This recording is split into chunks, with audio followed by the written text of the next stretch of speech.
Yeah, but I suppose I have been a little overcritical to my distinguished colleagues. You know, conductors are not the only ones to have felt the sting of Papa's tongue. Even certain composers, like poor Puccini. Bah, a man who never had an original idea in his head. Please, Maestro. You praised a lot of his music. What about Le Bohème? Yes, that wonderful vocal quartet at the end of Act 3. It's very beautiful. But I have to tell you that I always found the melody familiar. Sure enough, I found it in a Christmas album published 10 years before. And that beautiful opening of Madame Butterfly, he got it from Berlioz's Romeo and Juliet. That man never had a direct inspiration. If it weren't for that poor woman Butterfly who arouses such sympathy, I'm not sure anyone would have heard this opera.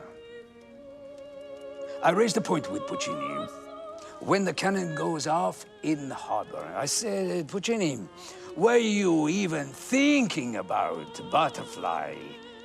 She's been waiting 3 years for a lover, and all you can come out with is yeah, da da da da da da da da in Traviata. When Alfredo comes back, Verdi gives him yeah, da da da da da da. Why we are talking about Verdi and Puccini? They're two different men. I think you're being a bit harsh on poor Puccini. And frankly, I don't believe he discussed you so. You know, the only time Papa ever spoke in public was at the premiere of Turandot at La Scala. He stopped at the point where Puccini had left off, and he announced to the audience, here, the Maestro died.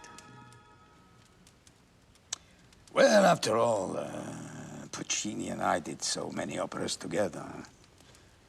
And when all said and done, he was the most important Italian composer of my generation.